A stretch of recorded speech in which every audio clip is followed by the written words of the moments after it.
Hello and welcome to a special holiday weekend edition of Justice. I'm Judge Jeanine Pirro.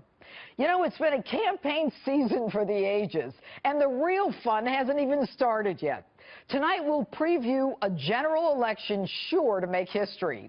In November, will we elect this country's first female president, or a man with no political experience who's defied the odds at every turn?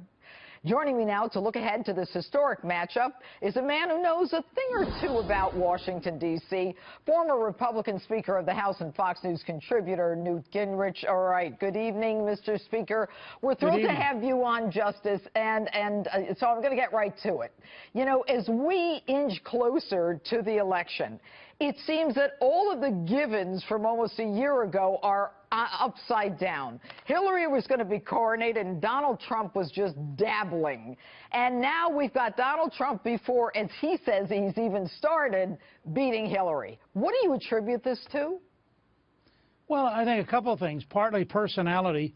Trump has turned out to be an amazingly entertaining national figure who has people absolutely mesmerized watching him, and he's making points that lots of people agree with. Turns out Hillary's a really bad candidate who is sort of boring and who doesn't communicate authenticity the way Trump does. I think second, Trump did a brilliant job of using all of modern social media, including television and talk radio and Twitter and Facebook and you name it.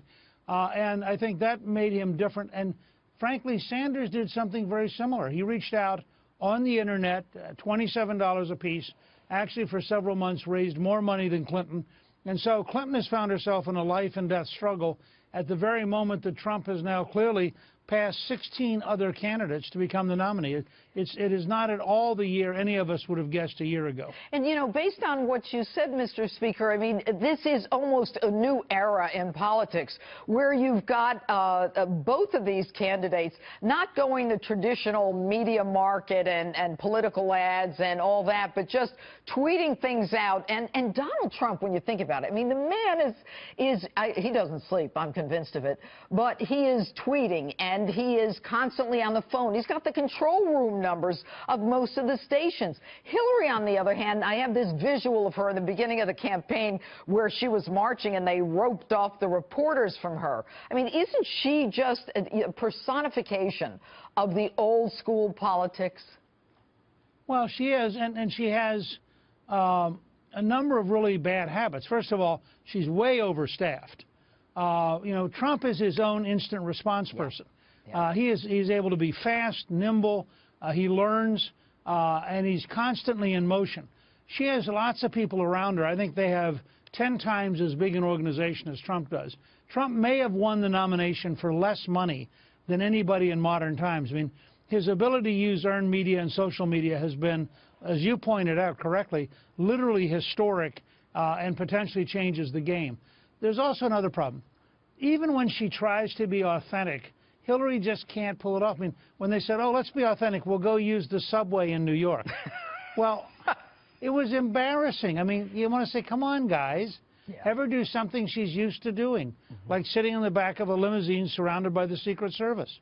But don't try to make her somebody she's not. But, you know, to me, and the numbers that you quote are very accurate. We had Corey Lewandowski on, the campaign manager of the Trump campaign. He said, hey, we've got like 70 people. She has 732 people on her campaign staff.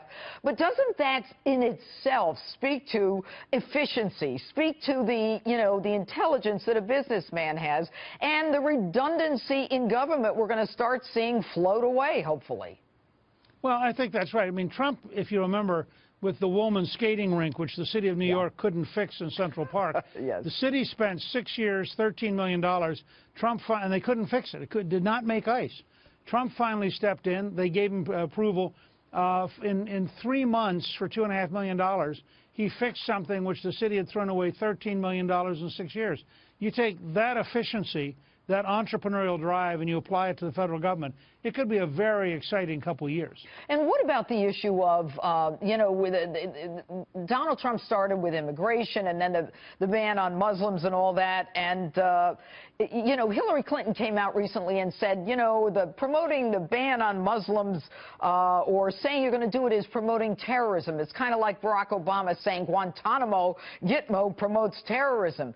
Is this political speak? Is this just, No. like this political correctness gone wild where people say whatever they think their side wants to spew out? I think it's a reminder that the left is crazy when it comes to Islamic supremacy.